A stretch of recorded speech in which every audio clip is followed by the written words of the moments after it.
Graça e paz, pastor Cote, pastor Choro, boa noite. Boa noite, gente. Graça e paz para todos. Prazer muito grande poder estar nessa mesa aqui com vocês. Não, prazer é nosso.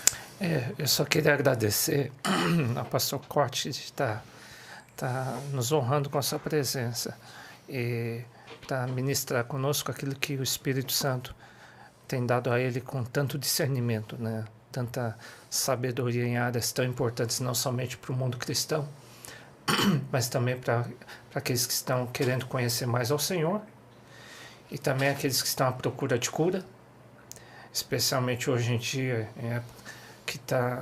o tema de hoje é bem importante, porque é um tema que tem crescido muito, burnout, depressão, e não somente ele conhece o problema, mas também ele sabe o caminho da cura.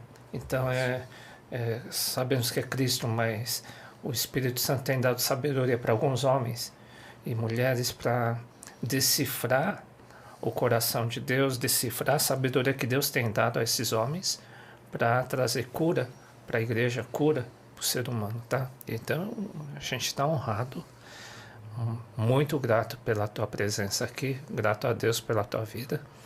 E eu estou aqui mais para te agradecer pela sua gentileza aí conosco. Não, o privilégio é meu, que Deus nos abençoe, que Ele tenha misericórdia, que seja um tempo assim muito edificante. Amém. Pastor, já começa a contar um pouco do teu breve histórico para te conhecer, para o pessoal que está assistindo te conhecer um pouco mais, como começou o teu ministério, o teu chamado. Então, assim, uma história um pouco longa, né? Eu me converti já tem mais de 4 décadas, né? Me converti em 1981 e desde que eu me converti, rapaz, assim, eu devorava a Bíblia, né? E muito rapidamente também eu fui impulsionado por um ministério de evangelismo, sempre foi minha paixão, né? Evangelismo de rua. Então, quando eu olho para trás hoje, eu enxergo assim 2 fases muito importantes na minha vida, né? 20 anos trabalhando com evangelismo de rua e depois 20 anos quando eu comecei mais concentrar esforços investindo no crescimento qualitativo da igreja, né? A gente começou, inclusive, mobilizando muitas equipes missionárias e tal. A gente percebia que muita gente que a gente estava assim alavancando, mobilizando para missões, às vezes essas equipes implodiam. Quando você ia entender realmente o que estava acontecendo, a gente vê que assim tinham muitos problemas, né, muita coisa não resolvida, e comecei a ver, puxa vida, essa lacuna, né? A importância da gente poder dar um suporte pastoral, principalmente dentro do contexto de missões, né? Então, já tem aí 20 anos que eu meio que fiz essa mudança, né, no meu ministério, investindo bastante na área de aconselhamento. É uma lacuna que só cresce, né? Principalmente devido a esse aumento do progressismo que propõe uma inversão total de valores, né? Normalmente a esquerda, né? o movimento progressista, né? Toda essa guerra cultural, ideológica, né? Quer dizer, os caras têm uma pauta totalmente contrária. A ideia lá era exatamente essa: desensinar as nações a guardar os mandamentos de Deus. O que a gente vê é uma desconstrução realmente de tudo aquilo que a igreja faz, né? A gente vê em pauta. Então as pessoas chegam realmente assim muito destruídas, muito arrebentadas na igreja, né? Então é uma lacuna enorme. E desde que quando você começa a entrar nessa área de aconselhamento, então o seu sossego acaba, porque é muito trabalho, é muita demanda, é muita gente para ser ajudada, né? Glória a Deus. Então hoje o foco do teu ministério está nisso, ou também vocês estão trabalhando mais frentes e também vocês estão presentes em Curitiba? Como que está distribuída as igrejas? Na verdade, assim, a minha plataforma é uma base missionária da Jocum, Jovens com a Missão. Jocum hoje é mais do que uma organização, é um movimento de missões, né, interdenominacional e também internacional. Nós são mais ou menos aí, talvez umas 1000 bases em 170 nações. Então é um ministério assim, muito abrangente, né? E eu estou então localizado em uma dessas bases ali na região metropolitana de Curitiba, né? A Jocum, a gente trabalha muito nessa área de evangelismo, treinamento e também na área de misericórdia, com, né, projetos de desenvolvimento comunitário, etc. Né? É um ministério muito abrangente, na verdade. Então a gente mobiliza equipes aí em praticamente todos os países do mundo, né, pensando na Jocum Global, né? Mas o meu ministério especificamente, ele está muito relacionado com o ensino, porque nesses anos todos também, assim, como eu sempre gostei muito de estudar, de ensinar, e quem gosta de ensinar, a principal tarefa de quem ensina não é ensinar, é estudar, né? Então, eu comecei a escrever muitos livros, né? Sou autor de vários livros, e normalmente quando eu escrevo um livro, eu parto do princípio de você entender qual que é a lacuna, qual que é a brecha da geração, não é? Esse princípio da brecha é algo muito poderoso, né? Quando a Bíblia fala, procurei alguém que estivesse na brecha. Então é você discernir essas áreas da sociedade onde muita gente está sendo destruída, onde tem muita pergunta e pouca resposta, não é? E a gente poder convergir, então, esse discernimento da brecha com a sua competência vocacional. E isso, querendo ou não, acaba te dando uma relevância, né? Então, desenvolvi muitos conteúdos em várias áreas. Então, assim, de certa forma, o meu ministério é um ministério um pouco mais assim, missionário, né? Nesse sentido de cooperar com esse crescimento, principalmente o crescimento qualitativo da igreja, né? A gente sabe que crescer em quantidade é muito importante, né? Quer dizer, números é algo tão importante que tem um livro na Bíblia que chama Números, né? Então o crescimento quantitativo é importante, mas qualidade, saúde é a essência do crescimento que vem de Deus, né? Então eu trabalho muito na área de ensino, né? E acho que até vamos já entrando aqui, obrigado por compartilhar o teu histórico com a gente, vamos entrar no tema do burnout, né? Acho que é o título hoje, acho que é aquilo que o Espírito Santo quer ensinar para a gente, né? E que a gente consiga extrair tudo isso do seu conhecimento.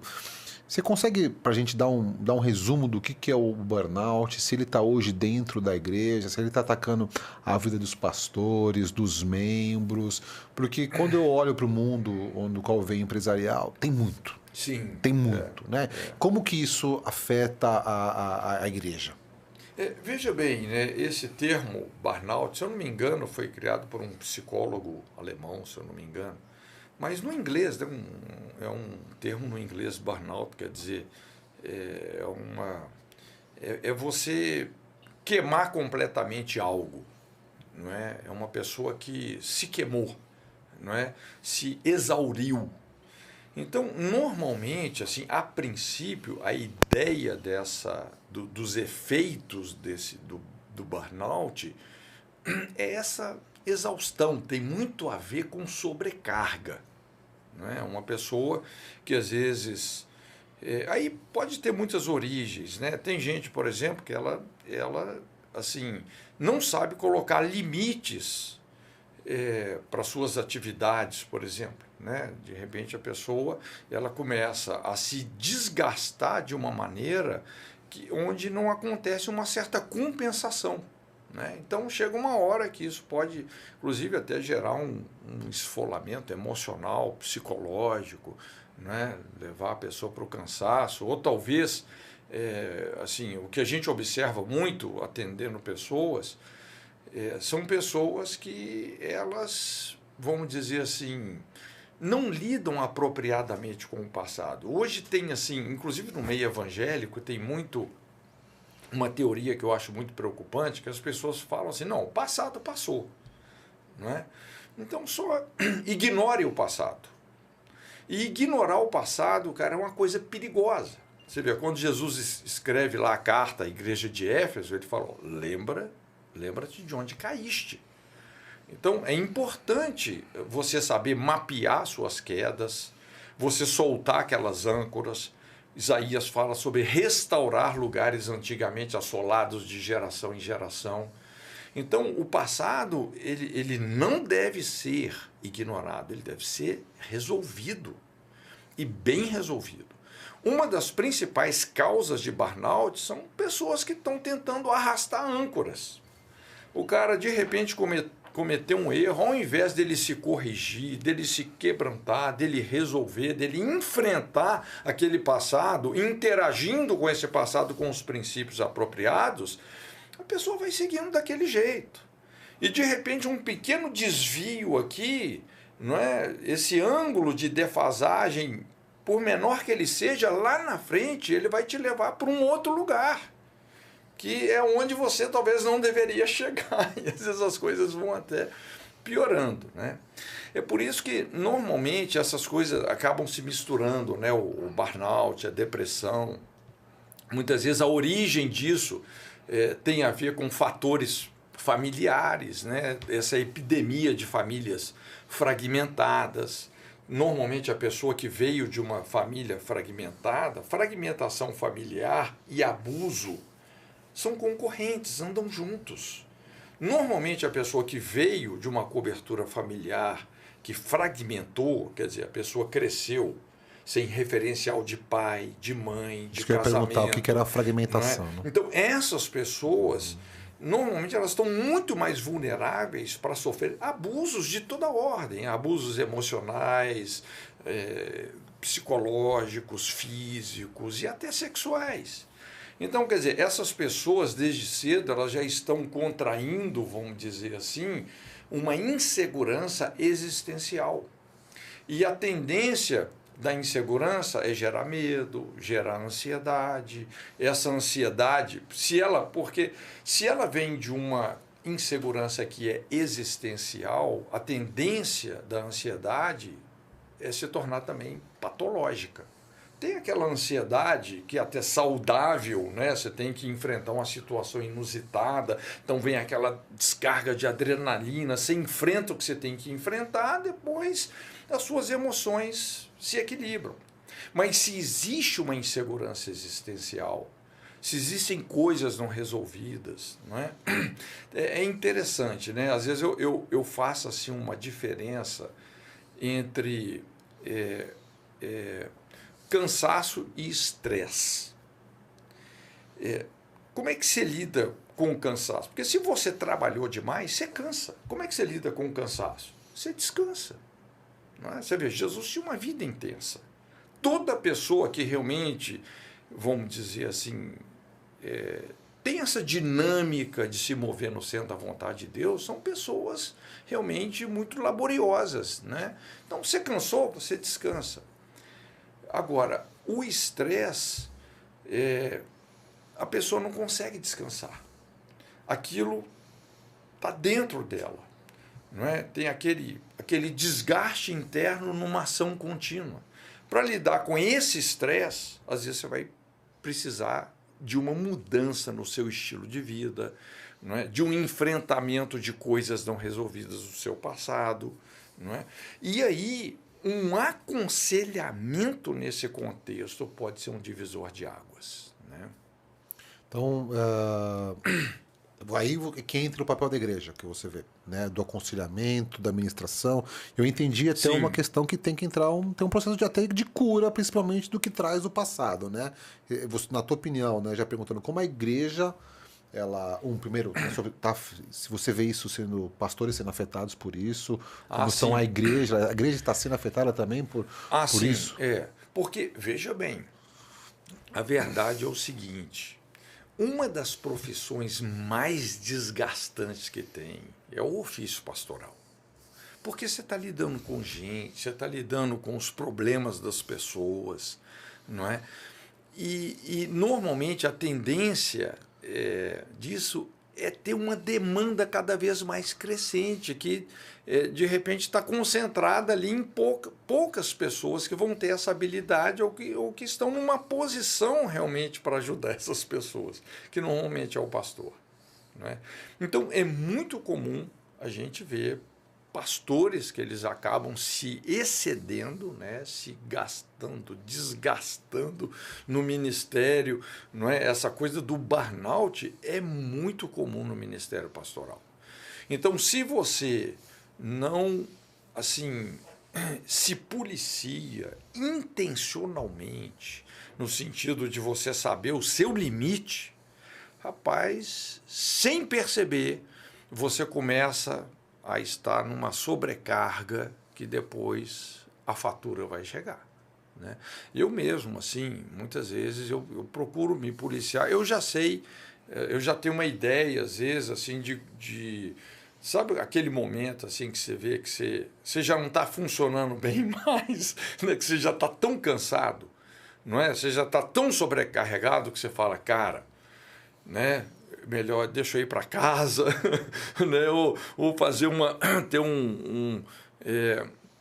fazer uma viagem aqui, dar uma pausa, pegar uma prainha, não é? Então, se você descuida disso e às vezes você vai acostumando com um ritmo de sobrecarga, sem perceber que esse negócio já está afetando o seu organismo.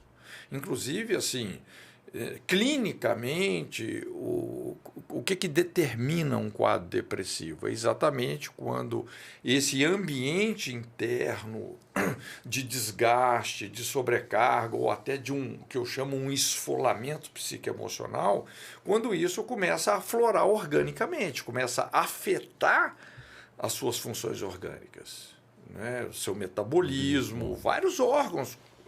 E às vezes você não está percebendo isso.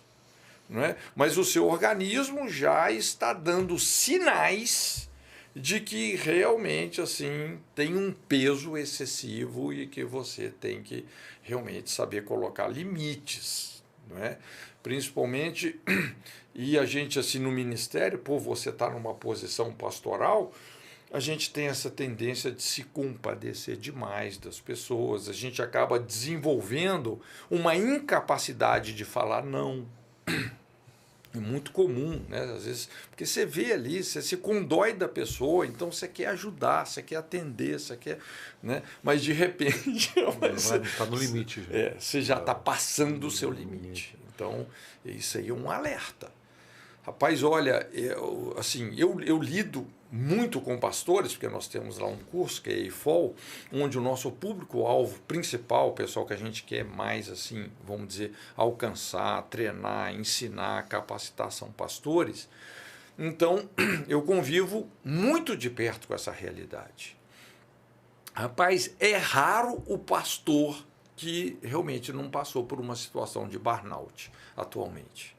Mesmo porque, infelizmente, assim, nós estamos vivendo numa sociedade que multiplica doenças e doentes, né? Como nós falamos aqui no início. Hoje, rapaz, assim, a gente está numa sociedade muito adoecida, né? Uma dúvida. O burnout, eu vi um pregador muito atuante e ele estava com a agenda tão cheia que ele quebrou, apagou, deu um apagão nele. Ele ficou uns 2, 3 meses parado, ou seja, dá a impressão que o burnout é proveniente de um estresse muito forte, de um ativismo muito forte, de repente deu um apagão na mente dele, esquecimento e tal, e depois de 2, 3 meses ele melhorou e voltou ao ritmo gradativamente. Então dá a impressão que o burnout, diferentemente da depressão, ela é temporária, é isso. E não existe medicação ou descansar. Lógico que eu acho que exige orientação médica, talvez, não sei. Mas é uma coisa que diferencia da depressão, não é isso? Faz muito sentido isso que você está falando. Faz muito sentido, porque é o que eu falei. A princípio, o burnout, a pessoa que se exauriu, né, que a gente fala o efeito palito de fósforo, né, que você tem aquele incêndio da pólvora e queima toda a estrutura, porque diante do potencial do incêndio ali, a estrutura se consumiu. Então, às vezes, quando a pessoa tem um burnout, você vê, o organismo dela entra em sofrimento, né? E muitas vezes até com sintomas assim, às vezes o cara dá um apagão, aí cada um pode ter uma reação diferente, né? Mas até a pessoa o quê? Poder se refazer. É impressionante, né? Como emocionalmente também a gente se regenera. Né? Então, daqui a pouco você readquire aquela capacidade que você perdeu. Mas aí você vai, lógico, né? Com essas experiências, você vai aprendendo a dosar os seus esforços. Né? A gente tem que ter muito equilíbrio nisso. Aqui o irmão comentou uma coisa, né? Então, é que eu estou tentando ver um pouquinho a diferença do burnout e da depressão. Quando o irmão comentou sobre depressão, o irmão citou muito sobre o passado, que o passado mexe muito, gera uma depressão. É muito possível que uma coisa do passado gere uma depressão. Esse é um dos fatores. É um dos fatores. Né? Agora, burnout não necessariamente vem por causa de uma genética. Né? Exatamente. É uma coisa que pode acontecer com qualquer um, é isso? Sobrecarga. É sobrecarga. Então pode acontecer. Então pode acontecer com qualquer um. Sim. Mesmo não tendo sendo uma coisa do passado, mas acho que é uma coisa do organismo. E também, não só isso, mas tem muito a ver também com a dificuldade que a gente tem de entregar essa sobrecarga para Jesus. Uhum. Às vezes, em algumas reuniões de pastores, né, eu costumo dizer assim, que às vezes os pastores precisam de devolver a igreja para Jesus, porque os caras tomaram a igreja. Entendi. Entendeu? Então o cara quer carregar a igreja nas costas. E a igreja não é dele, a igreja é de Jesus. Legal. Então Jesus falou, vinde a mim todos vós que estáis cansados, sobrecarregados, eu vos aliviarei. Aprendei de mim, veja bem a disciplina. Aprendei de mim, porque sou manso e humilde de coração e encontrareis descanso para as vossas almas. O meu jugo é leve e o meu fardo é suave. Então, quando, assim, o arado está pesado, cara, não é para ser assim. O ministério não é para ser um fardo pesado, é para ser um fardo leve, desde que você aprenda a entregar a sobrecarga. Tem uma carga de responsabilidade que a gente tem que levar, mas a sobrecarga não. A sobrecarga, não é, você tem que entregar. E isso, pastor, pode assim parecer ser uma coisa fácil de fazer, entregar a sobrecarga, mas a sobrecarga vicia. A ansiedade vicia. Vicia. Entende? Às vezes num culto mais abençoado, você chega lá, não, Deus, eu entrego aqui, entrego o meu filho, eu entrego o ministério, eu entrego isso. Terminou o culto, você toma de volta. E continua com aquela sobrecarga. Uma pergunta, se tiver... o irmão comentou, eu acho que foi uma coisa muito importante, que nesses casos convém que a pessoa tenha entre aspas, um terapeuta, um pastor, alguém maduro, para que ele ouça, para receber conselho, não é isso? Sim. Assim, eu gosto muito da palavra conselho, porque identitariamente é uma das principais expressões da unção messiânica. A Bíblia fala que o seu nome será Conselheiro, Deus forte, Pai da eternidade, Príncipe da paz. Então, assim, a gente vê que a unção messiânica, ela carrega alguns elementos, algumas áreas, como o conselho, a pacificação, a paternidade. Tem alguns elementos da unção messiânica que são muito relevantes. Você pega lá Isaías 61, né? O Espírito do Senhor Deus está sobre mim, pelo que me ungiu para curar os quebrantados de coração, libertar os cativos, limpar os leprosos, dar vista aos cegos. Então você vê quase 100% da unção messiânica tem a ver com isso, com restauração. Então, o aconselhamento, quando você tem assim um pastor que tem realmente assim um discernimento das leis que governam o mundo moral, o mundo espiritual, não é? Porque o futuro é previsível. Quando você conhece as regras do jogo, quando você conhece as leis que governam a nossa espiritualidade, a nossa moralidade, as nossas emoções. Então, pela escolha que a pessoa está fazendo aqui agora, eu sei o que vai acontecer com ela lá na frente. Né? Então, é previsível. O conselheiro é esse cara que vai exatamente falar, cara, não vai por esse caminho. Por mais que ele está parecendo ser bom para você, no final é um caminho de morte. Então, você começa a alinhar a pessoa realmente com o plano de Deus. Será que vale... Desculpa estar te interrompendo. Não, você está indo super bem. Você vai ser o âncora aqui do Café com Deus. Obrigado. Então, aquele versículo... Porque é difícil encontrar um conselheiro. Por outro lado, a Bíblia recomenda, né, que na multidão de conselheiros, quanto mais fizermos parte de um grupo, até célula, um grupo de... não precisa ser especialista, mas na multidão de conselheiros a vitória, a sabedoria, né? Sim, sim. Então, nós precisamos ser mais sociáveis, não é não? Sim. Para quem tem essa tendência, o ideal é que todos tenham um grupo de pessoas que a gente possa se abrir, né?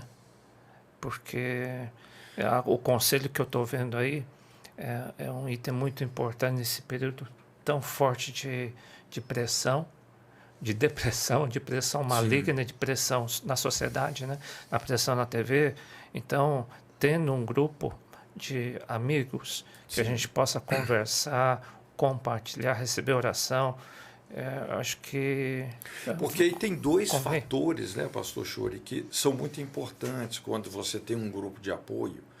O primeiro é essa dinâmica de você se vulnerabilizar.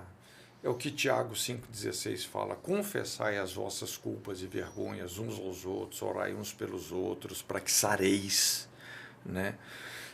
Então, essa dinâmica de transparência, de quebrantamento, de humildade, rapaz, isso é um princípio poderoso, né? Então, esse é um elemento. O outro elemento é essa sabedoria sacerdotal, não é? Você vê que muitas vezes, inclusive, Jesus, quando os leprosos lá, né, aquele dos 10 que voltou para agradecer, olha, vai lá, procura o sacerdote, se expõe, fala com ele, não é? Então, quando você tem essa sociabilização, você tem a dinâmica da transparência e você tem a dinâmica do aconselhamento. Esse é o caminho da cura. E a cura disso, já entrando mais, assim, você acha que, além do aconselhamento, da proximidade, seria um trabalho também de cura e libertação, das pessoas passarem por esse processo? É uma forma de você tratar, né?